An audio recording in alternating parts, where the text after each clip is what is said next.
Welcome to Cartoonist Kayfabe, Wizard 34, June 1994. My name is Jim Rugg. I'm Ed Piscor, and I'm a month away from turning 12 years old this year. That's a very impressionable age, Ed. You must have been loving the direction things were going here. Back-to-back Bad Girl cover by Jim Balent. I don't think I had hormones just yet, if I recall. This is taken. This is a crib from Storm in Jim Lee's X-Men 1. The pose and everything. That makes sense. This is the pose that starts to define the Bad Girl stuff, where it's like the spine is twisted, so you're getting a front shot and a back shot. Yeah, T and A. It's interesting. We talked about the Bad Girl stuff last issue, and is it on? Like, is this what this represents? I mean, that's 2 issues in a row. We'll see if there will be like a clear indicator. It'll certainly be reflected in the top 10, as we kind of said before. So, good for Jim Balent. I mean, back-to-back covers is a pretty good accomplishment at this time period in comics. I agree. I feel like his star is rising quickly in a month's time. And is that a Death's Head 2 skull? I always wondered, like, is that... there was the Liam Sharp crossover issue where the X-Men show up in Death's Head 2, and it's like, is this in relationship to that? It does look like it. The X-Men spent quite a bit of time in the Marvel UK stuff, judging by the ads. I think that was their sales booster, or at least their attempt to try to get them over here in the States. Good call. I wasn't even thinking about that. Crossover ad for Superman and Milestone. Wow. I have to spend a minute on this one. Oh, yeah. So we've been hearing about Wetworks now since 1992. It is July 1994. It's finally going to come out. I loved this ad in ways that I should not have loved ads because of this description. Read it out to the podcasters, man. 3 years in the making. 4 pints of ink, 29 pencils, 98 sheets of paper, 237 pen nibs, and 20,000 bullets. That was it. That's. I'm sold. I bet Brett Booth had to count those bullets when he was an intern at Homage Studios. We've looked at this before, but it's interesting to note how far digital color comes from like when this book's announced, and there's a preview in Wildcats, I think number 2, to like what this ad looks like, where it's just glimmering and multi-lighting color schemes. Pretty wild. Yeah, at this point, Photoshop may have been the tool of choice, which was not the case in those early days of computer coloring. Yeah. So I love this ad. I was excited to see it because this is one of the few ads I remember vividly, and it's great to see it show up. Letter from the publisher talking about Wizard selling out, and go request this from your store if Wizard is sold out. Basically pre-order it, subscribe to it. Yeah, they've been doing a push for there's a lot of contests in here. They're doing a push to make their mailing list a little bit more robust. I bet they started selling that mailing list a little bit off, and Gareb, ever the capitalist, is like, the money isn't in delivering great content to the reader. The money is in accumulating a big mailing list that you could sell to advertisers. You're so right about that one, Ed. And driving that point home, paragraphs spent on contests that are in this issue, as well as another half issue. So I think this is the 3rd half issue. They've done Max and Gen 13, and now they're doing a Prime half. That's where they were getting some return on those, growing those mailing lists. They have a price guide in the back, and the month after an issue 1 half comes out, those issues will show up in the price guide and be inflated to $40-50. Jeez. And so everybody's like now going off and buying these half issues. And that said, the turnaround for those things to appear in the price guide would be far faster than like the issues du jour of any of the regular series. You see what I'm saying? Like an issue would be out and you wouldn't see it in the price guide for about 3 or 4 months. Right. But you would see the half issue, the next issue of Wizard. Of course. They were coming at you from all. And we didn't have a choice, man. He was taking all your money. Magic words. This is, McLaughlin took over the magic word stuff a couple issues ago, and I feel like this is what I think of when I think of like the Wizard tone. It's kind of smart aleck, whatever. But here he's soliciting pretty much for better letters, because this is a guide of how to get your letter published. And it's literally like, thoughtful letters are good, don't be a weak sop, send in those burning questions, and size isn't important. So some tips for the letter hacks out there. Yeah, and you commenters can do well to abide by that as well. See some weak sauce out there. Colleen Dorian responding to Richard Peeney's response to Palmer's picks. So that is ongoing. And then... Isn't it good that Twitter's invented so that they could just kibitz amongst themselves and not involve us in their squabbles? Well, and not chop down trees for it. Exactly. So the big letter this month to me is from Hart D. Fisher, publisher of Boneyard Press. He's an outlaw publisher.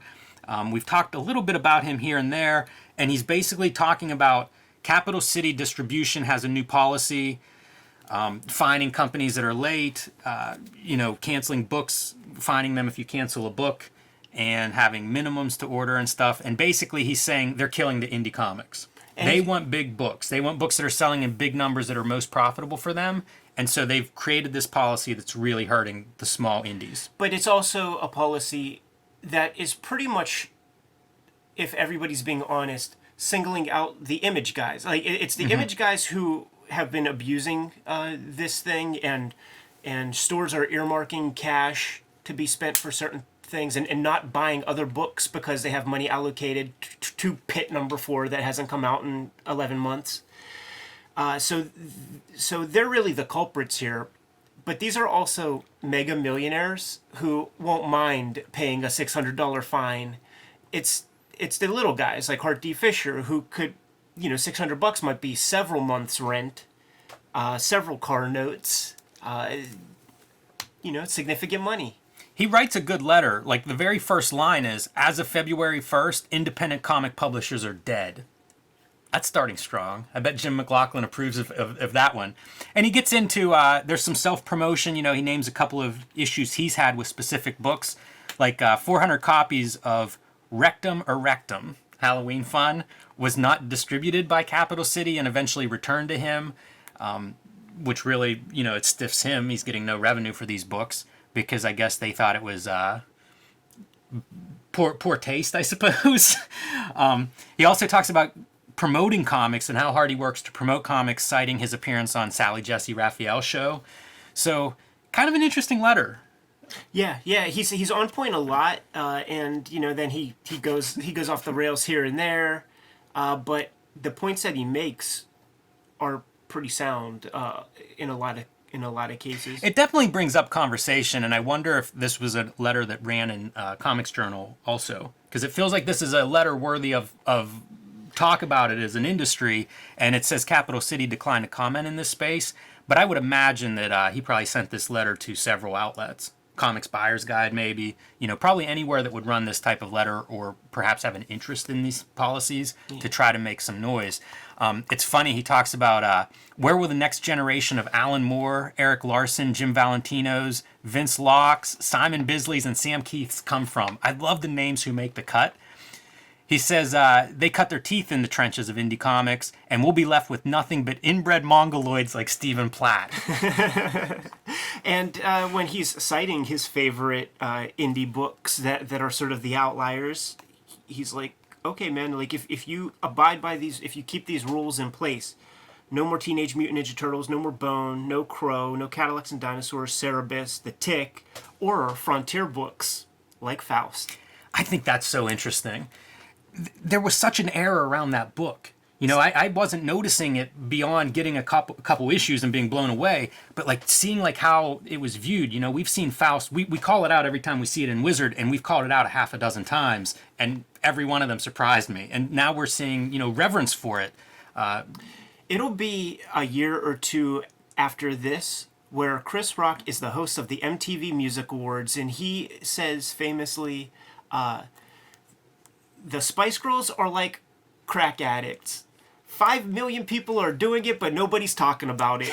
And that's Faust, in my experience, because clearly so many people had the thing. I have issues, and I never talked about it with anybody. And then when we go to these conventions, and even with some of the stuff that we unlocked with this Kayfabe channel, now people are coming up to us talking about Faust. So it was like everybody's dirty little secret. But Hart D. Fisher, man, he doesn't truck that shit. Like he puts out. He had a comic called Rectum Erectum. Like he'll let you know what he likes. Wizard News: Marvel wins Disney license. a funny headline. I was surprised to see this. They list the titles that Marvel's planning to publish, and it's mostly tied to animated Disney features like Little Mermaid, Aladdin. I think the Little Mermaid they had been talking about for a while. Lion King, Beauty and the Beast. I don't remember any of those comics making any kind of impression on me, but Disney, it's interesting to see the connection between Marvel and Disney all the way back here. Yeah, and it seems appropriate. It seems to make a lot of sense. Why wouldn't the biggest publisher in comics do the Disney license? Even though even around this time there would be like weird Gladstone, Walt Disney Comics and Stories reprints and stuff. And I think Gladstone may have been Geppy. Like, I don't know. Like there was some kind of connection with Geppy as a kind of a publisher of some of that weird stuff. There's a little bit of a history here of the Disney publications. So between 1940 and 1984, they had long runs under Dell, Goldkey, and Whitman. Gladstone began publishing Disney titles in 1986, regained the license after Disney's own brief publishing venture in 90 and 91, and Gladstone's Disney titles are currently distributed to newsstands by Marvel. Oh, interesting. Yeah, it's hard to unpack that exactly, but if it is Geppy, then it's like, listen, Marvel, I'm gonna give you 2% per issue if you put my stuff up there with yours in that big nice section of the Diamond Previews book. All Red joins Legend. Yeah, with issue number 2 of Madman. Did not take very long. Axis, the Tribe publisher, I believe, is going to be publishing Mike Grell's Shaman's Tears. Bart Sears is going to self-publish Brute and Babe. Yes, he is. We'll see an ad or two if we didn't already. Those are some atrocious excuse for comics. I mean, like, there's no characterization whatsoever. Like, that's an almost empty comic. Yeah, but the metal sheen is what sells it. Like, if you didn't get your fill with Wetworks, you could take a look at the metal sheen of Brutes and Babes. Hulk faces AIDS. His friend Jim Wilson was HIV positive in Hulk 388, and I guess in Hulk 420 he's going to die from complications associated with that. And I mention this because we're going to get to an article later where a character has HIV, and the company cites that as being like trailblazing. But there are several characters in comics at this time period with that. Yeah. Are you inspired to see how Peter David handles the serious issues? Oh, I'm sure it's very dramatic and effective. A deft hand, you're saying, or a daft hand? Isn't it interesting how one vowel can change the meaning of a word so easily? Very, very interesting, Ed. What's up with Akira? So the Akira issues have been shipping later and later, and they call out that it's coming to a conclusion with issues 38 and 39. 39 never published, as far as I know. And 38 has been solicited at least 3 times in our Wizard coverage, going way back, maybe 15 issues ago. So it's kind of a bummer that 39 doesn't come out, because it was going to have like tribute art. Right. And some of those stories do exist. I don't know if they're in like an oversized 38 or what. I've seen a couple of those, but we've seen those mentioned, and it's always like, oh yeah, man, I want to see those. Some of them I don't think ever see the light of day, at least not that I'm aware of. Now, from what I hear about 38, and the reason why it took so long was that Otomo actually redrew a bunch of stuff for the epic version. So like there was the Tanko Ben, right, Japanese volumes, and then the serialization, and he would change stuff sometimes dramatically through those iterations. But when it came to doing like the epic thing and signing off with the Americans, like he still wanted to give it one more pass, man, and it just took forever. Like if you take a look at that issue, lots of buildings, man, lots of little windows, and those take time to draw. And if you don't have that, you could take a look at the background in Spawn versus Batman. Yeah. Let's see, Extreme Skateboards. Yeah, no Chap Yap ones, unfortunately. I don't see a Stephen Platt job either. No, it definitely was in the works before Splat became a card-carrying member of Extreme Studios. Bit of a missed opportunity there. I agree. Like, that would have been a good selling board, man. So here's something to call out. Boneyard Press, we were just talking about Hart D. Fisher's company. Son of Kill Image, the sequel to last year's popular satire Kill Image, is slated to ship in June, written by Lance Paulin, and Hart D. Fisher, with art by Jason Carnes. So we've shown some Jason Carnes art in an Outlaw Comics episode. He is the cartoonist behind a mini comic series called Fuckator. Fantagraphics published a collection of Fuckator under their FU banner, and I am enthralled by his cartooning. Really interesting cartoonist, very unique. And I had no idea that he was age appropriate, that he would have been working back in this time period. I thought he was about my age, so he must be maybe 10 years older or so. I've never met him, so I don't actually know his age. I love it. He pops into the Kayfabe chat rooms whenever we do inking live streams and stuff, and he seems like a super cool cat. But whenever he pops in, the thing that I always say is, like, Carnes, like, don't take this the wrong way, but don't ever come to a show. I would love to interview you, but if we do, I want to do it with the cloak of anonymity, because I want to preserve the mystique, man. Yeah. Because we don't know how old he is. We don't know much about. We just know the work. Right. And the work speaks volumes.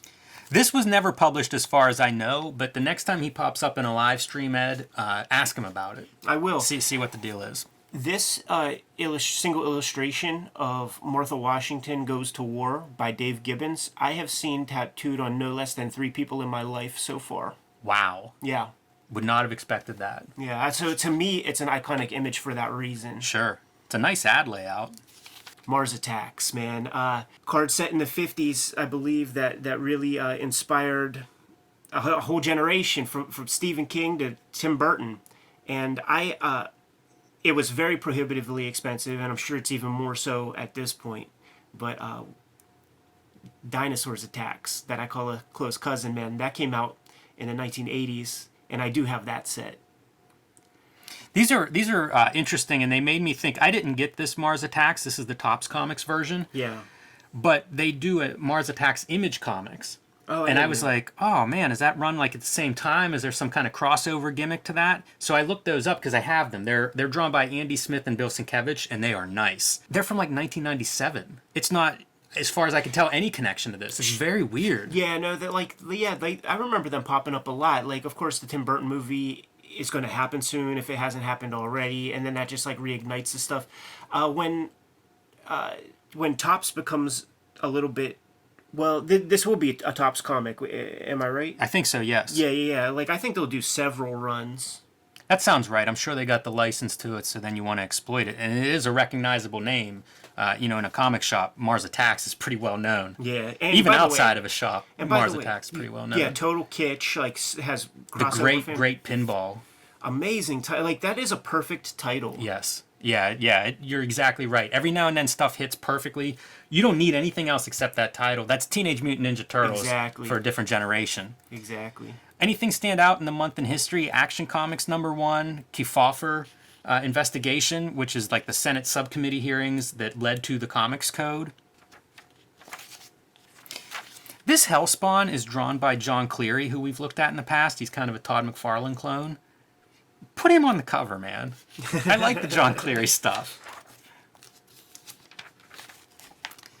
I was a Teenage Mutant. So this is an article about Generation X, which is getting ready to launch. It'll be written by Scott Lobdell with art by Chris Bacalo. That's how we'll say it. I'll probably say Bachalo several times just because I don't know that I'm right. Bachalo may be right. I'm sure it's not. Okay. Yeah. Apologies, Chris. Yeah, for sure, man. I like his art a lot. I do too. That's what I was going to say. I even like these character sketches are really fun, and they have like this minimal color. I think they look great.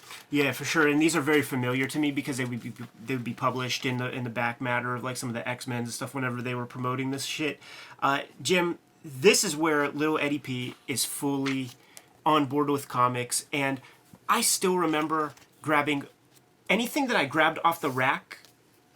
I remember the day of grabbing this stuff. So it's like in the summer of this year, there will be like the Phalanx Covenant, and this is where you're getting cardstock covers on X Factor, on Wolverine, X-Men, Uncanny X-Men, and then there will be like a hologram here, and then there will be a single member of the future Generation X team is going to be there, and there are classic Joe Madureira issues, all like leading up to Generation X, and I was fully on board.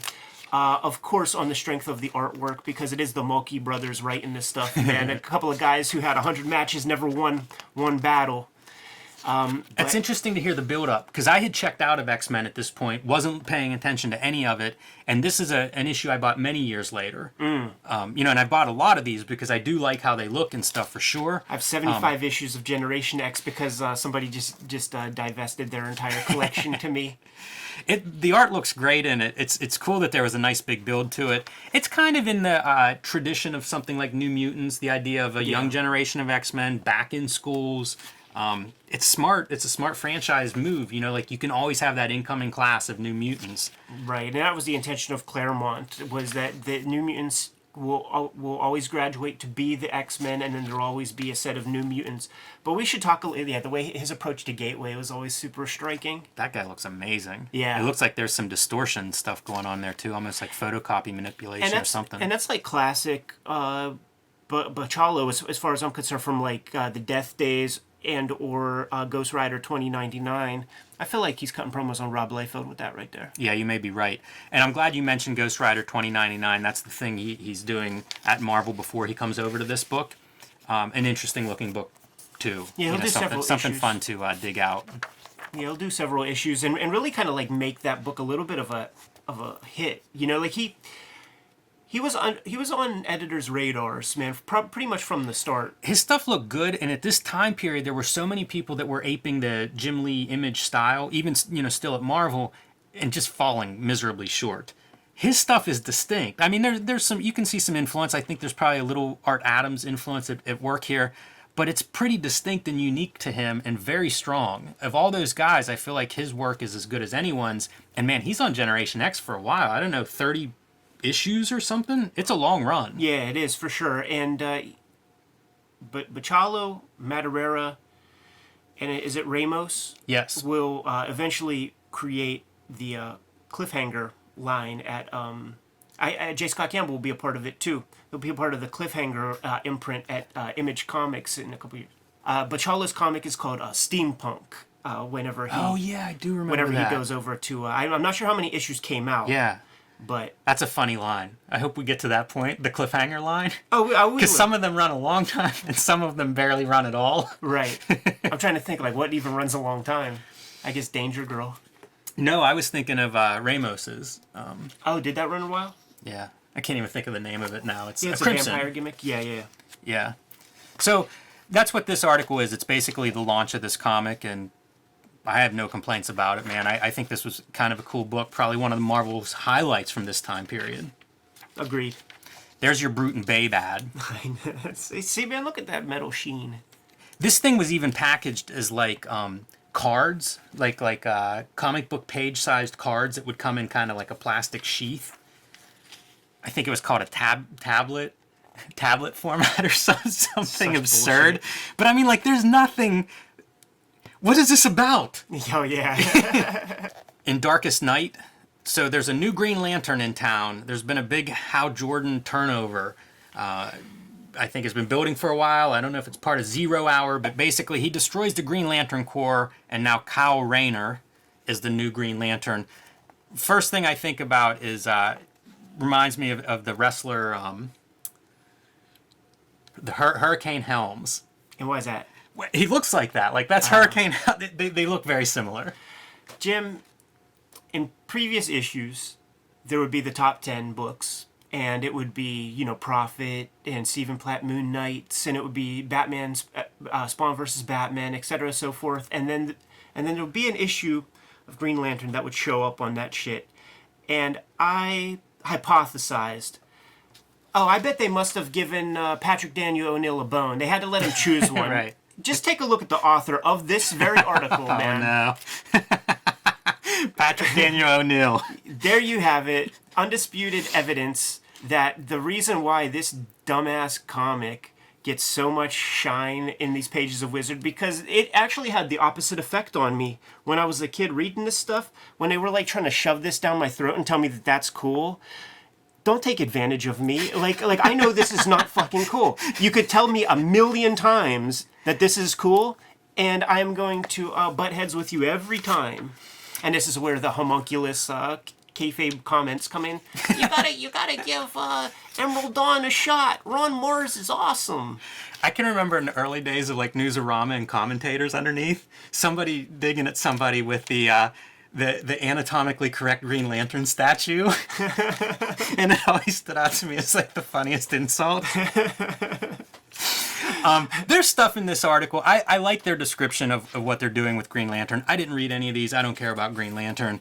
But Kyle Rayner is a commercial artist. Like when they're building this character, they're coming up with his occupation.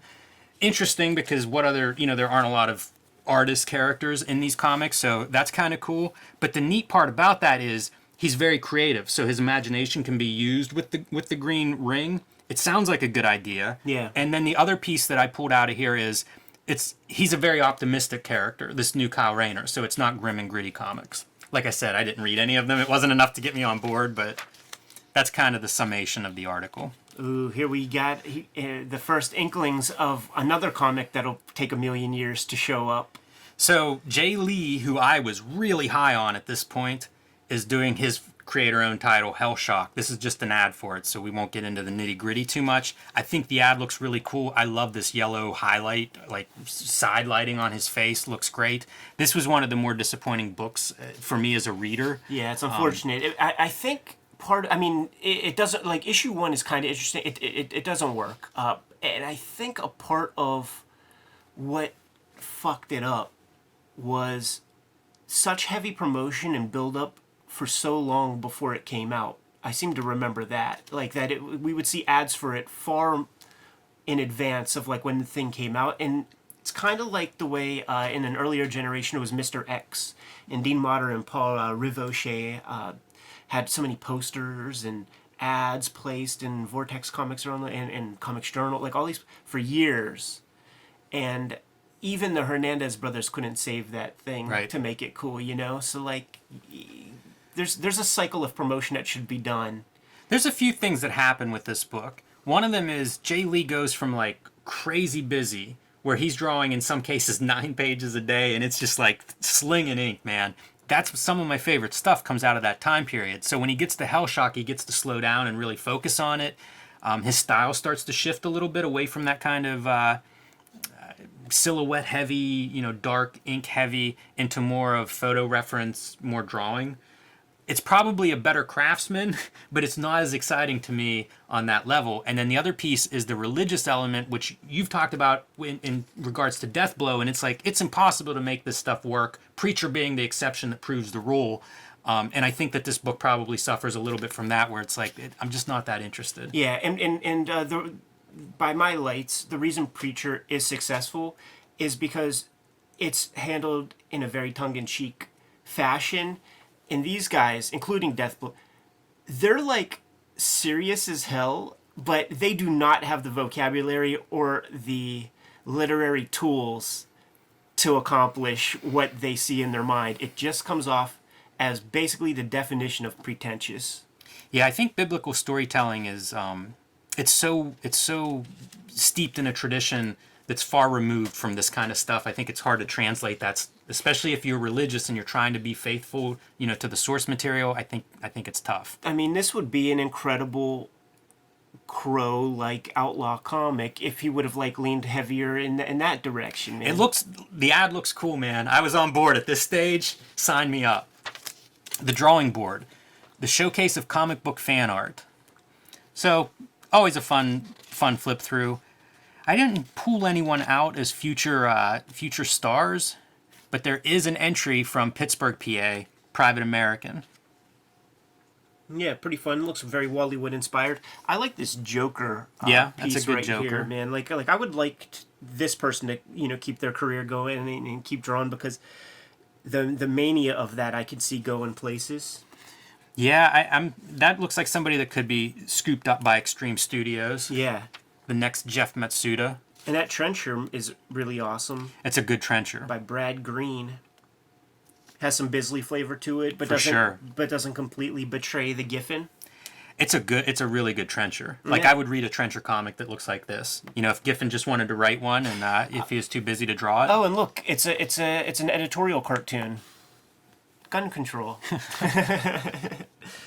This is wild. What the heck, man? Every now and then you'll see like an outsider piece will pop up online where like somebody draws 2,000 characters from fiction into something, a piece of cardboard or something. This feels like that.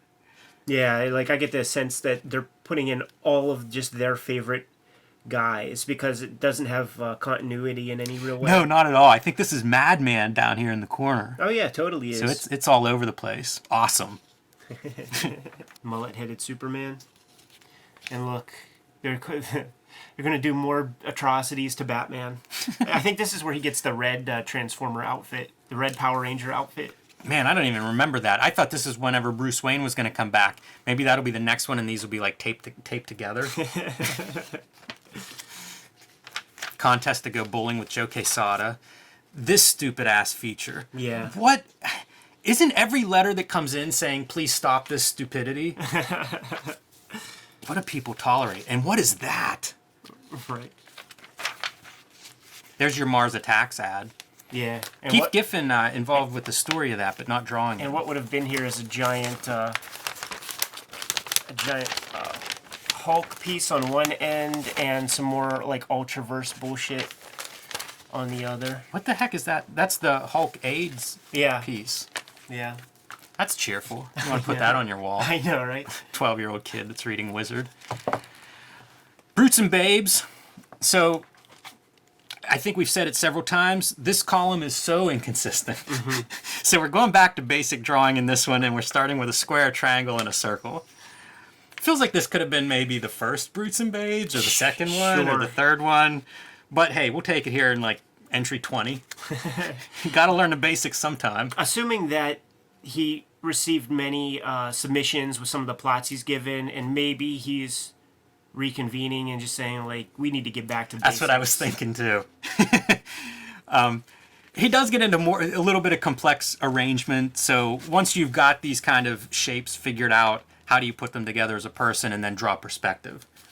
So it is a complex idea, but it's funny to see it start so simply. And I guess maybe this is on me for wanting to get out of the basic stuff right away and get to the fun part. Right. There's another Superman plot here that hopefully we'll see the results of in a future issue, talking about flexing muscles and how muscles move and look from different angles. These are letters that people send in. Yeah. And then Little Brutes and Babes, just expanding on the shape idea and showing some of like step-by-step how you would actually apply those shapes to build your figure. Yeah, and down to cartoony figures. Cut and Print, Comic Insider's Guide to Hollywood. Pretty good stuff here. First mention of Spawn and McFarlane at HBO Animated. Yes. At least I think this is the first time I remember seeing this mentioned. Yeah, for sure. That's going to go on to be a pretty impactful show, I think. Yeah, 3 seasons. Well regarded, and one of the first image translations into other media, I think. Yeah, I think so. And probably, as far as story goes, like probably the best version of Spawn as a story you're really going to find, man. The comics are pretty thin, but they distill it down in a Aristotelian way with a beginning, middle, and ending that feels pretty satisfying, though it is steeped in the 90s, so there's certain hardcore things like weird sex clubs and shit like that. But I'd be curious to go back and revisit that. Do you remember when it actually comes out, Ed? Because this is like the first announcement of it, so I'm assuming it's a year or two away from airing. Yeah, maybe. Like, I mean, I definitely remember it around this time, for sure. Because I was doing my little art classes, and I did not have HBO, so my art teacher, like, I had to bring my mom in and let them, you know, have a conversation because I wanted him to record it for me. And my mom was like, yeah, fine, whatever. But I also didn't have HBO and had somebody was recording them for me as well. So something I may look into if I find some freaking time one of these days. Yeah, no, I mean, I could send it to you. I still have it, man. But there's also mention of the Wildcats cartoon. Did you bring that piece up earlier? No. That was my next order of business. So Wildcats, I guess, is CBS is looking at Wildcats. And it as far as now Nelvana, the production company, is mentioned, and there's a Kayfaber out there who pops up in the chat. Apologies, I don't remember your name, but he worked at Nelvana and worked on the Wildcats cartoon. Oh, wow. So that's pretty freaking cool. Yeah. I think his name, Rich Dennis, I think is the homeboy's name. Man, leave some comments, Rich, with some insight on this stuff. Yeah, no doubt, and that might even be a fun Skype interview to get at some point. Now, here it specifically says CBS, but I seem to remember the Wildcats cartoon as being a syndicated piece that you can never reliably catch it 2 weeks in a row on the same station. One of those kinds of things. Like if you remember, man, you would get the newspaper and it would have like TV listings like for the following day, and you would have to like look through there and try to catch it on whichever of like the 3 stations it would show up on. So I don't think it gets a proper network deal, though it showed up on network TV in a very sporadic fashion. That's interesting. I wasn't sure if it actually made the air. Yeah, I definitely watched it on TV. That's good. And they say that kind of bumps Eric Larson's Savage Dragon, which also eventually becomes a cartoon show. And at this point, I guess they were in talks, but they went a different direction. Wildcats, the idea being Wildcats would give CBS something to compete with X-Men. Oh, interesting. On Fox. Yeah, and Savage Dragon will end up on USA. That's what I thought too, but that seemed weird. And then I think, how weird is it that we're talking all these various networks? Like, does this mean anything at this point? Right. Like I mean, it's still just so burnt into my mind. Like Savage Dragon would come on before Exo Squad, but after wrestling. So it's like. And I'm sure we'll get into these more as they get closer to release dates and stuff. There'll be much more coverage of them. Yeah, the Savage Dragon one was disappointing to me because I loved that book so much and that character, and the cartoon wasn't anything special. It needed to be an HBO show so that we could get some it could have been great with 2 chainsaws. An R-rated Savage Dragon cartoon could have been amazing. It's the only way. Youngblood update. The Youngblood animated series is something that's come up before. There were disagreements between Liefeld and CBS, and he withdraws it. But one of the notes is they wanted the guns to be smaller. Dude, you can't compromise that kind of creative integrity. It's emasculation, you know. Like you got to have a smaller gun, and Rob's like, "No, man, I put my big guns on the table." Robin Williams cast as the Riddler. That's interesting. I never even heard that in the rumor mill or anything, man. But of course, that would ultimately go to this guy right here, Jim Carrey, who at this point in time, we now know Jim Carrey's name. Like Ace Ventura would have come out, and when Ace Ventura was still like just out there, and we knew him from as like the token white dude from In Living Color, the maniac from In Living Color. I still I never committed his name to memory on the show, so when they were promoting his name on like Ace Ventura, I kept confusing it with Tim Curry.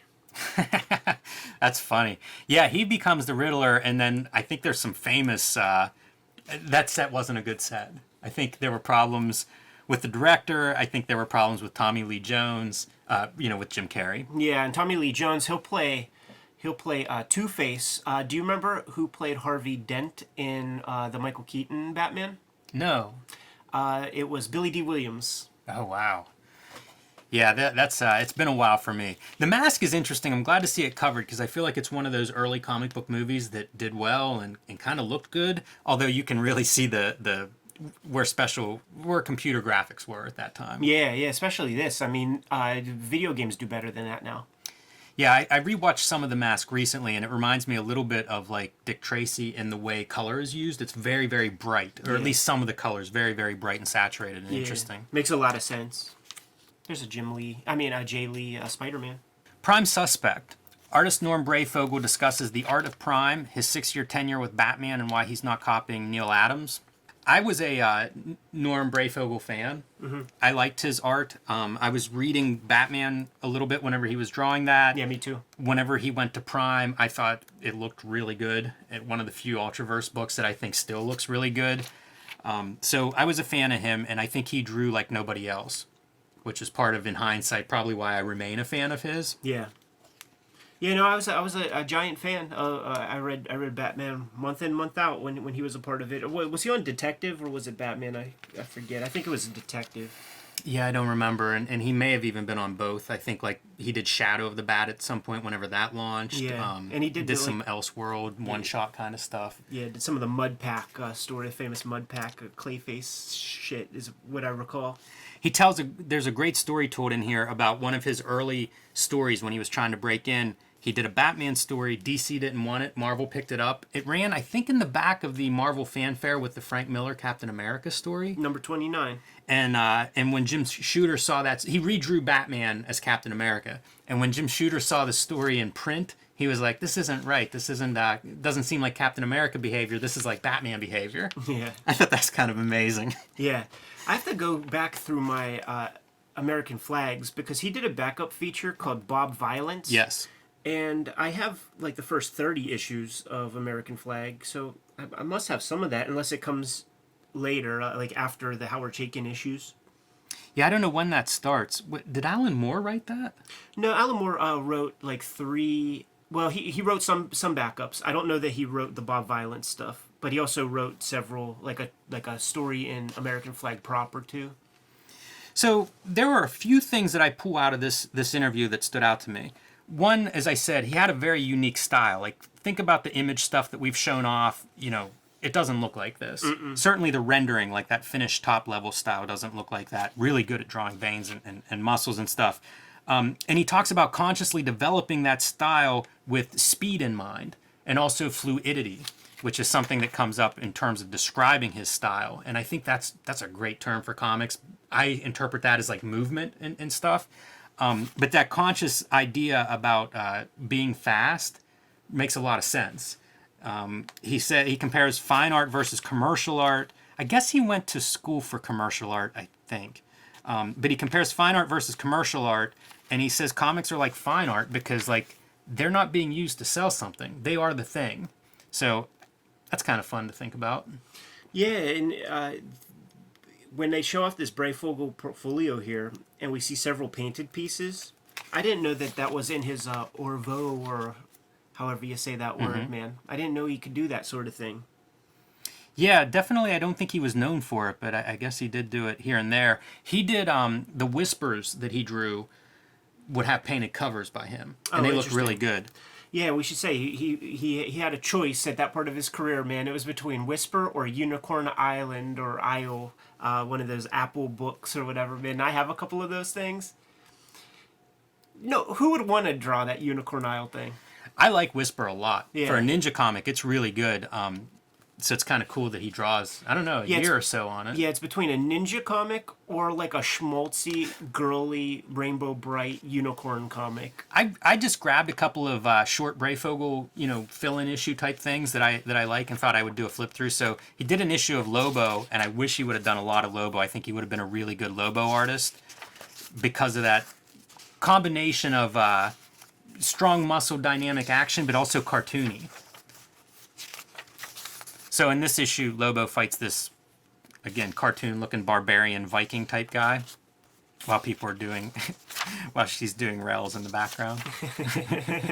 Lobo bike. So they just get into pretty much a big fight, what you would expect, but it's kind of interesting. He runs these comic strips of other characters, the heroes of the Highway Patrol.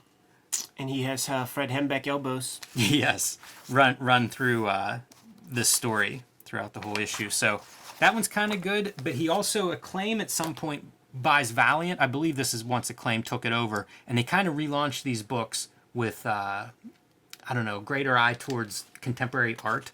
This was the best looking one by far, the Norm Breyfogle one, in my opinion. And so this is just a Bloodshot. I think he did at least 2 issues of this, but he might have done 4 issues of it. And you start to see, like, this is post-prime Norm Breyfogle. Yeah. Like, I mean, he was able to... This is a bummer because Bloodshot, like, this story is he's infected with something or whatever, and he's all, like, weak and stuff. It would have been better if he was drawing, like, the big badass Bloodshot the whole time. But you get a little bit of it. And I think maybe the next issue he shows up, and it's kind of tough. That's the spread I should have shown all along. So, I was a Norm Breyfogle fan. I think he fits this era pretty good. Prime, again, maybe the only Ultraverse book I can have any interest in. Right. Bonafide success. So Jeff Smith, we continue to see his star rising, and here's a full-on feature interview with him. Yeah, this is great, too, because we start to get a little bit deeper into his career. Palmer hit some of it in very broad strokes, but now we can actually pose the guy some questions and get some answers. So he's talking about forming the animation studio when he was a kid just getting out of college or whatever. He's talking about how Bone was a comic he's been drawing forever. One of my favorite parts of this interview is that we get to see those different iterations of Bone. So like this is the college version of Bone. But even before that, like when it was the college version and he had a book version of it, it was the complete story. Like, yes, this exists. It's something that we should have known about and asked to see when we were out there at Cartoon Books. We're not done with Jeff Smith. Yeah, I that's going to be the first thing that I need to get my eyes on. So he clearly had like a beginning and an ending, and he describes like some of the other in-between stuff. It's just like fun meandering, which is Tolkien. It is, and he cites, like Neil Gaiman would explain it as like a road trip. Like you're starting in L.A., you're going to New York City, you're going to stop in Chicago, but in between there, you're not sure exactly what you might get into. This is a great interview because it is he covers a lot of ground. So this is a couple of panels from his college strip version, sort of comparing, how it's developed. And I love the idea of that college strip as a draft. Yeah. It's from a writing standpoint, like, man, that's the way to really make that final work sing.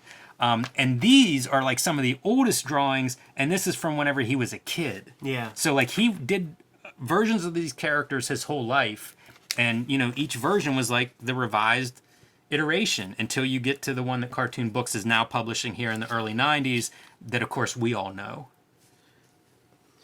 Gets into the relationship with Disney Magazine, and it was Marv Wolfman, who is former editor-in-chief at Marvel Comics, writer of Teen Titans. He's the editor of their Disney Adventures magazine, and his assistant is Heidi McDonald. She has such a broad, giant career. She would be a fun person to talk to, because she's had editorships, like she was at Vertigo for a bit, probably after this. And she would write for Amazing Heroes in the 80s. Totally. When she must have been 15 or something. Yeah. Yeah, super interesting. Like, it would be good to get her in front of the mic. And runs the beat today, we should say. Like, still active in comics and comics news and writing about comics. She's at every show, man. She's at every show. But they hooked him up. And the way that they sort of got a lead on things was to reprint issue 1 to start. So he got, a month lead time by breaking that up into 4 8-page chunks or whatever.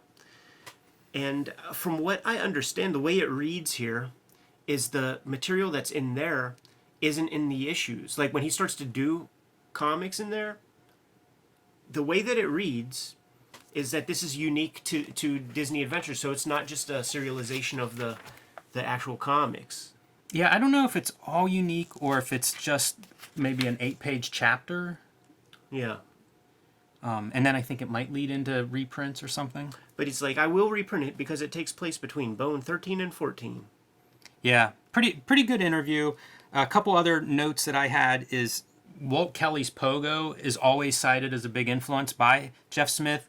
And specifically, he talks about that, and he says, like, one of the great things was the distinct voices of those characters. Yeah. It felt like two different people were yelling at each other in those comics. And it was nice to see that specificity of what really spoke to him. And that's a great note for anybody that's writing characters. Like, trying to make those characters have distinct voices for sure is definitely something to go for. He really brought renewed interest to Walt Kelly as a cartoonist, to Pogo. It started a little bit with Alan Moore and Swamp Thing with the famous Pog story, but Jeff Smith really brought Kelly to the forefront, and sort of beat that drum into the 2000s with reprints of some of Walt Kelly's esoterica from Fantagraphics. He would do covers for the Our Gang collections and shit like that. He also, Chuck Jones is an influence that he cites, and one thing that I like, he talks about his animation background and how that informs some of his storytelling, and a specific example is from Bone number 3, which is an early indication of what the cow race might become. And he said that originally, I forget which Bone is riding on a cow out of control coming into Granny's homestead or whatever, and the other Bones are watching it. And he ends up not showing the action of the cow riding, but rather the reaction of the characters, which I guess is something that's commonly done in animation, is showing that reaction shot because it will always be funnier what you're projecting in your mind, what you're making up in the reader's imagination. Right. So I love seeing that kind of thoughtful approach to storytelling, and he spells that out. It's a great interview. It reminds me a little bit of the Mike Allred interview from last issue because it is like there's some real information here. Yeah. I mean, these guys are, you just described two thoughtful cartoonists, so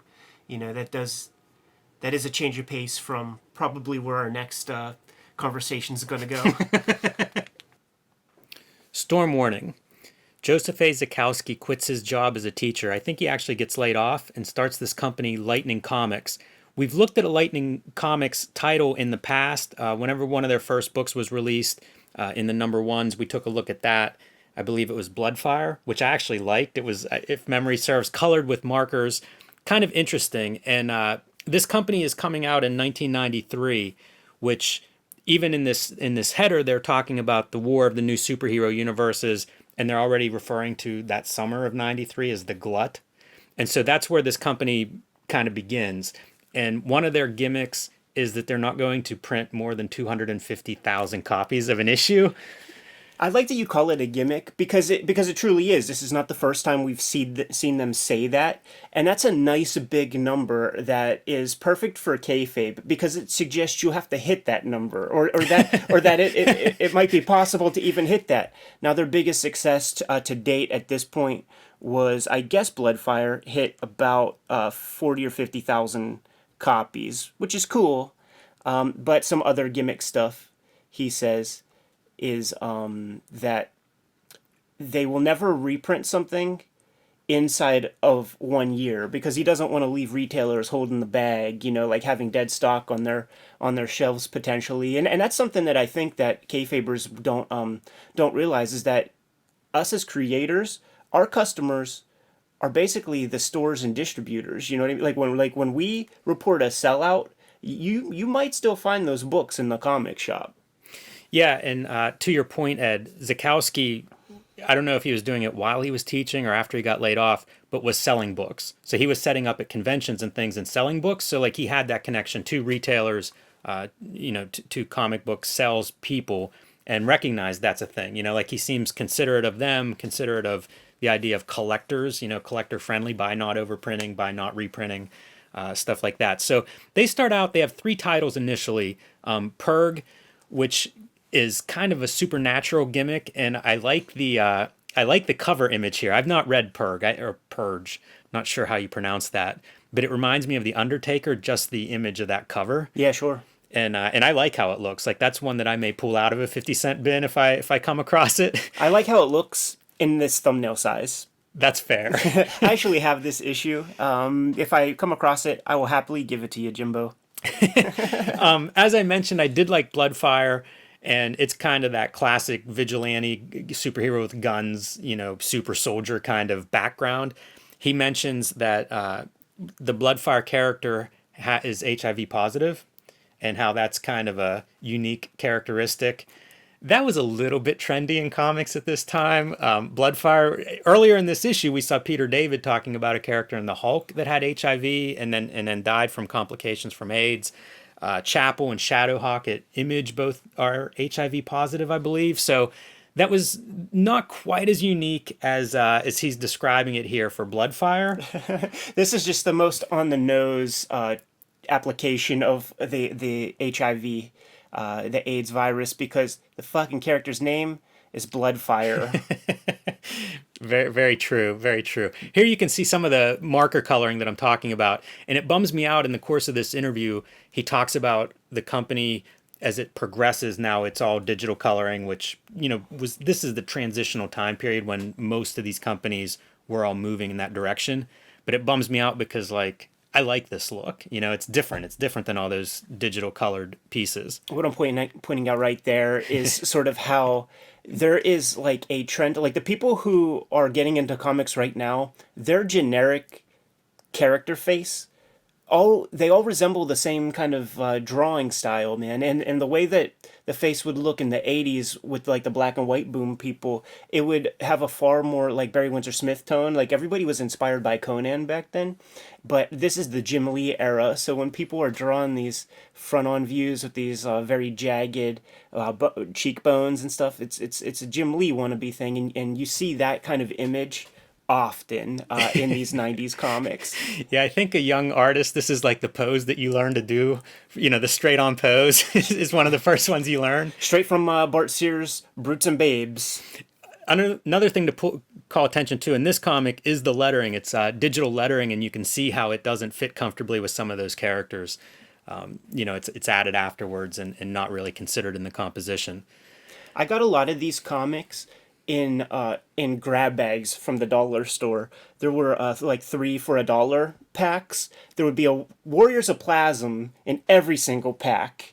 But then on the flip, you would have these different Lightning comics and then some weird gimmick in the middle. So Lightning continues on for about 3 or 4 years past this article, and what I'm pointing out, like Sinja is a book that comes about later. It's not discussed in this article, but I think Lightning makes adjustments based on sales and trends to try to stay in business. So they quickly move away from Bloodfire and Judgment Day, and they do Sinja with John Cleary, an artist who resembles Todd McFarlane in certain finishing ways. And I really like this book. I'm surprised this book is not more successful because I think it looks cool and I think the title is really great. Look at that cover. Yeah, I agree. Pretty soon they go to the bad girls. This is the bad girl era of comics, is that mid to late 90s. And I think everybody, man, it was prevalent. And I think that's what you're seeing here towards the end of Lightning's run, is them just trying to sell books. And you could see that there's trouble brewing because these books are in black and white. Yeah, not a good sign going from color to black and white. Not a sign of your future outlook. Brian Cunningham toy bullshit. No, not Brian Cunningham. Oh, Brian no. Cunningham has left. This is the first column by new writer Sean On.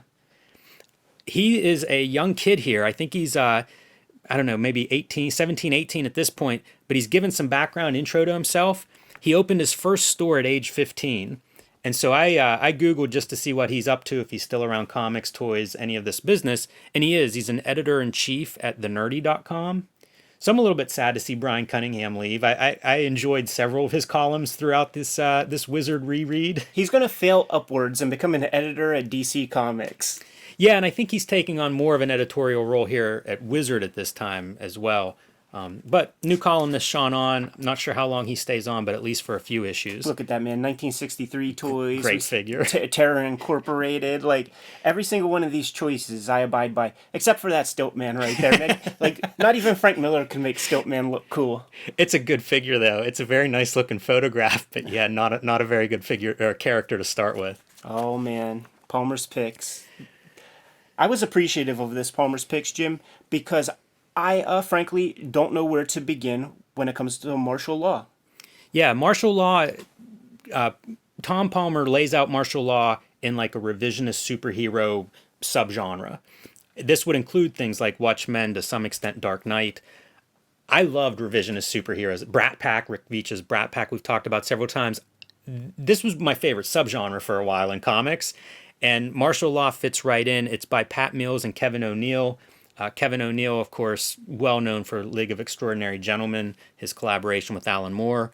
Pat Mills, depending on the source, possibly co-creator of Judge Dredd. He was an editor and a creative influence at 2000 AD, and was there at the beginning of Judge Dredd, and I think shaped that character quite a bit. So that's the background of these two creators. Like, that's quite a pedigree. Yeah. Like, Kevin O'Neill's art is pretty awesome. It has 3 periods as far as I could tell. There's the Nemesis the Warlock period, which is very geometric and angular.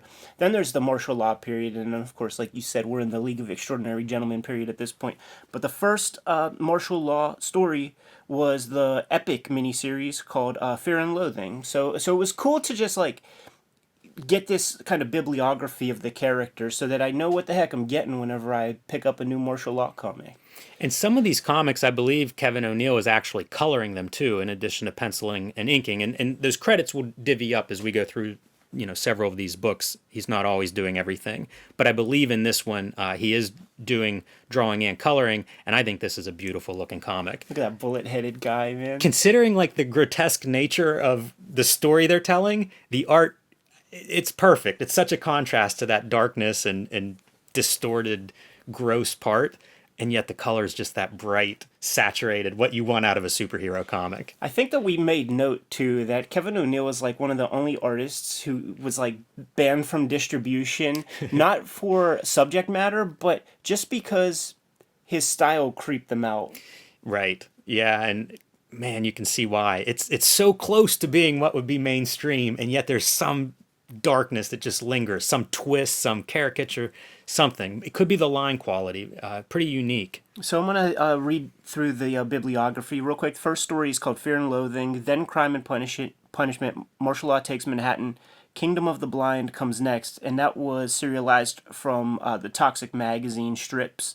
The Hateful Dead, Super Babylon, Blood, Sweat, and Fears.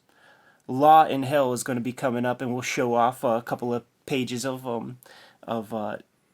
what is it, Martial Law versus Pinhead from Hellraiser, which is a match made in comic book heaven.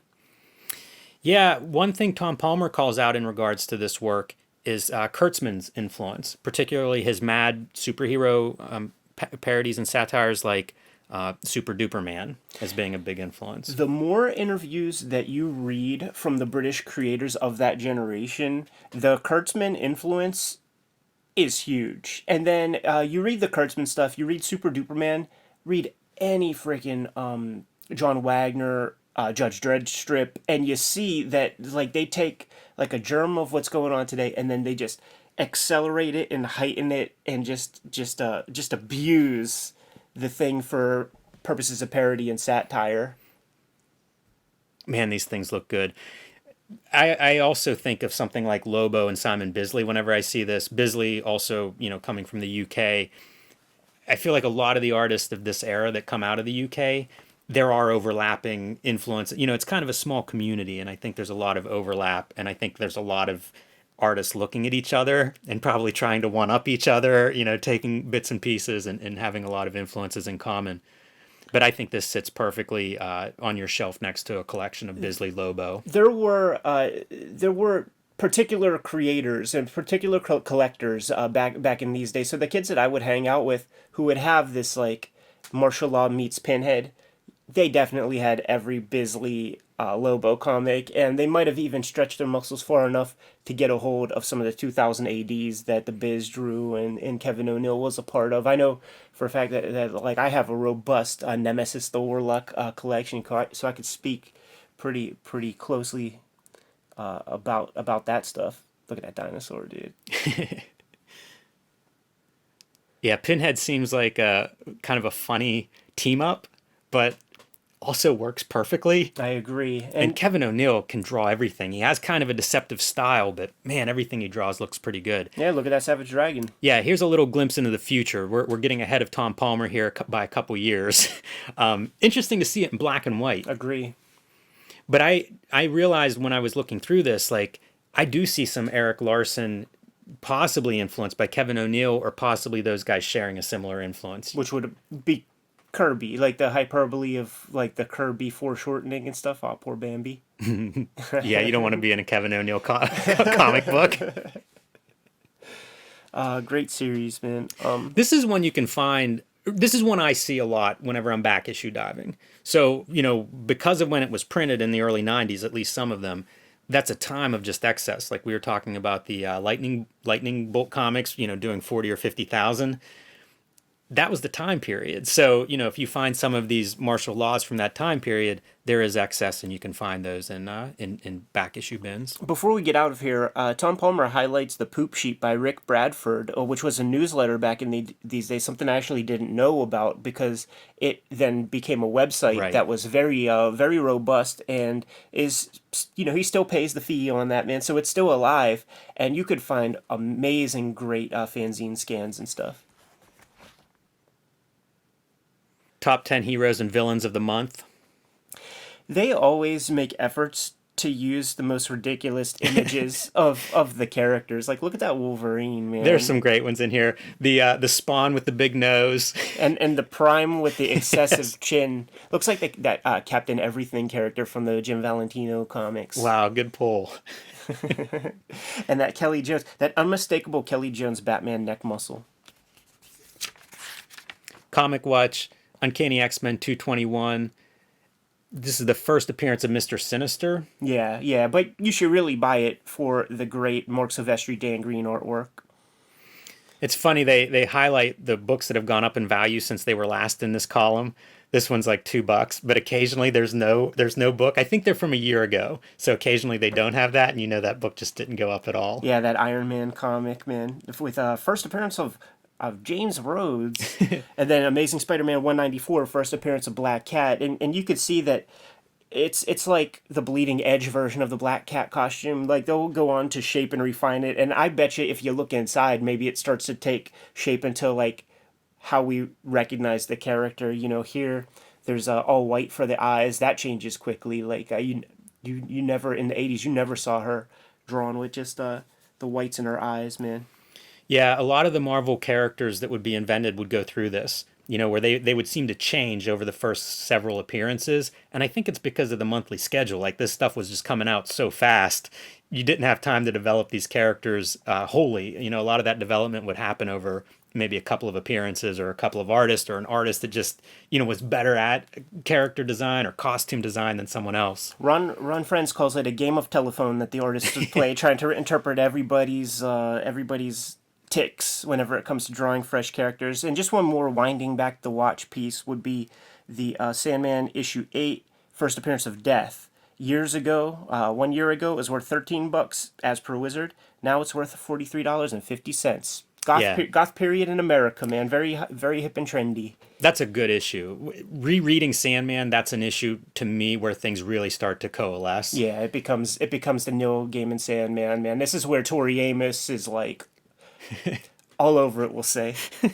Picks of the month. Some of these confuse me. I feel like Violator had come out already, but I guess not. Pretty noteworthy book. Artist Bart Sears, who we've been looking at in Wizard for a couple years now, and writer Alan Moore, you know, really making his return to somewhat mainstream superheroes with this book. I just loaded that up onto my iPad, man, and I'm kind of excited to actually try to give some Alan Moore stuff a shot.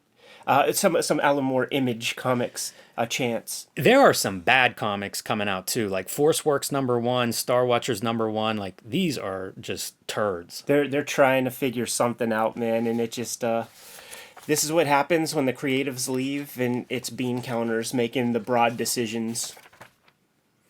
Yeah, it's not too exciting, but it is nice to see stuff like Bone making it into the more picks column. Yeah, I want to call out the Black Cat #1 too, with art by Andrew Wildman, because he doesn't get much shine at all, but I enjoy his art a lot, and he actually will go on to draw Force Works. But yeah, like, look at how generic. Like, I like the Spider Woman with the Venom kind of costume, but I think that's U.S. Agent. There's nothing you could do to make Wonder Man cool. No. Prophet 7, man, that's the one that he doesn't even ink. Like, I think he only inks issue 5. I think you're right about that. What the heck else do we got there? Nothing much. This great junior picks is a new thing. I think of this decade as the lost decade for kids and all ages comics, but Wizard at least makes an effort here. I don't know that this is in next month's magazine, so it doesn't last very long. It's not as popular as the feature where they have baby photos and creators. That thing keeps dragging on, man. It won't die. But I like this idea. I think it's kind of cool. And some interesting highlights. You know, Carl Barks Library, Duck Comics, Teenage Mutant Ninja Turtles, Archie. Top 10, May 1994. This list is becoming more and more interesting to me. And this is a real good snapshot, I think, for this time period. You see Stephen Platt there with his cover variant in the #1 slot. Stephen Platt, we've been talking about, it's a supernova. You know, like, within a year, he goes from unpublished to just the hottest guy, at least in Wizard. Beavis and Butthead at number 2 slot's really awesome. I've, pronounced my love for that comic, so cool to see it there. But there's the bone they have to toss Patrick Daniel O'Neill with number 10, giving him his Green Lantern 47, man. All right, Pat, we'll allow you to have one on the top 10 list, but it has to be number 10. That's the compromise, buddy. Ego, Breaking In by Todd McFarlane. This column has been really fun revisiting. I have liked several of these. It's hard for me to name a favorite, but this one's pretty great. This is all about the subject of breaking into comics as an aspiring creator, and he both talks about best practices, but also his specific individual experience himself. It's amazing. I agree, and we know this story enough to know it kind of as a cliche or as one of his road stories that we've heard a million times. This could have been the first time we ever saw this, and how encouraging to read something like this when you're like 11 or 12 years old, man. It lets you know that it's possible. This is the guy who's making more money than anybody else in comics, and he's just laying it out, and you clearly see that it was not just a simple road from 0 to 60 in 0.2 seconds or anything like that. Yeah, and things changed in the last 25 years or so in terms of how you maybe submit your stuff, but a lot of this stuff stays true. Like, one thing is, don't just send your submissions to the submissions editor. Probably some editors aren't going to like us saying this or him saying it, but it's true. And he talks about, like, you send it to every editor you can reach. 4 pages of art. If you're doing a plot, keep it brief and keep a record of this stuff, and then 4 more pages, and just keep making those 4 new pages and sending them out. Have a record of who you're sending them to and when, and just keep showing these editors. It's basically get to know the editor by your submissions, by the repetition. Yeah, he sent out 280 packages and got rejections from. Well, he sent over 700, got no responses on most, received rejections on. Received 280 responses, 279 rejections. So, illustrating that you really just need one person. You need to catch them at a moment of weakness, a moment where they need somebody, and then that is the definition of right place, right time. Yeah, it's an interesting perspective because it's like, this is to get in the door. Once you're in there, things change a little bit, what you're doing and strategies and practices. But this is just to get you into the party, so to speak. And he says stuff like, if you can't handle rejection, then don't submit. I think that's a great note. People are very sensitive, but it's true. Like, that's what this business is. Even once you're published, people are going to say bad things about your work. So you gotta be able to handle that. Don't be shy. I love this. When you show samples, like at a show or something where someone's actually talking and going to give you feedback, when you show samples, shut your mouth. That is wise words. And it's funny because I just heard the Houston Rockets owner, like all these NBA owners are super wealthy, businessmen types.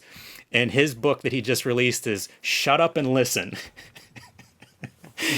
But it's kind of true, especially if you're submitting, if you're at a convention and you're meeting with an editor, you're kind of there to be like, hire me or tell me what I need to do to get hired. Yeah, good words of wisdom, and any Kayfabers out there showing us their portfolio submissions at these shows, happens every now and again. Take heed. Yes. Remember, shut your mouth. More realistically, though, in terms of showing us your submissions, artists aren't really able to hire you. Like, you need to track down publishers and editors and people. Those are the most beneficial people to show. By all means, feedback is feedback, and you definitely need it. But, you want to target the people who are likely to actually give you that green light and to give you the paycheck for it. Yeah, and he even breaks it down to the barest essentials. 11 by 17 piece of paper, 10 by 15 image area, all of that, like, really, really basic stuff that some of it, Bart Sears hit earlier or whatever. He also says, like, if you want to do every component piece, make sure you have scans and Xeroxes of each piece. So if you want to just, if you want to ink your art too, show them the pencils. Maybe they're not too keen on your inks, but they'll dig the pencil part, or vice versa. Maybe they'll see that your inks, you have a good foundation with that, but your underlying structure is not that great, and they could get you in a door that way. And a lot of, if you like the pros that we've just covered in Wizard, a lot of them come in through weird side doors and channels. Whilce Portacio, known as a penciler, started out as an inker for a couple of years. So it's really not so much how you get there, it's just getting there. And this is a pretty good blueprint. Wizard profile. Here's looking at Colleen Doran. So we've looked at her a little bit in the Palmer's Picks past column. She is known for Distant Soil, is her self-published, creator-owned book. And super talent, this gives a little bit of background on her, but we've talked about her talent as an artist, and I think she starts working professionally at like age 15. I think she's getting paying work. So, phenomenal talent pretty much from the get-go. The other piece about Colleen Doran that's really interesting at this time period is she seems like she has a foot in each camp, work for hire and creator owned, and, has done that really for the last, as long as I've been aware of her work, she's sort of been doing that, working with several top writers, often at like Vertigo or somewhere, including things like Sandman. I think she did an original graphic novel with Warren Ellis, in between balancing the Distant Soil. Yeah, the snapshot that we have of her career right here is fun because you are correct. She states that she got in the game at age 15, and she's 30 right now. So spent half her life as a professional artist at this point in time. Whenever they do the little questionnaire thing on the right sidebar, usually pretty lackluster, but I am very fond of her favorite comic of all time, which would be Uncanny X-Men 138, because that's right after Phoenix dies, and it's like X-Men Grand Design. It's Claremont and John Byrne doing everything. That's pretty cool. If you guys liked issue 34 here, you better stay tuned for issue 35 next week with a genuine piece of Stephen Platt art. And if you want us to open up that gatefold, man, you're not going to see it until next week. He inks this piece, Jimmy, and all those bullets. Man, it makes such a difference. I'm excited to dive into that for sure. One of my favorite Stephen Platt images. So we'll get a closer look at that. And it's interesting to me, the original like solicitation preview image with this different color palette, I like this one better. I like the green under, the double lighting with the green and the magenta behind him. I feel like that's pretty wild. I kind of wish they would have stuck with that. Kayfabers, we're getting out of here. Make sure you like, subscribe, and follow the YouTube channel. Hit the bell icon. We'll let you know whenever we have new videos available. You can find Cartoonist Kayfabe merch at our spread shop. There's a link below the video to that. Jim, let's go count these profit bullet casings, man. Give them their marching orders. Read more comics.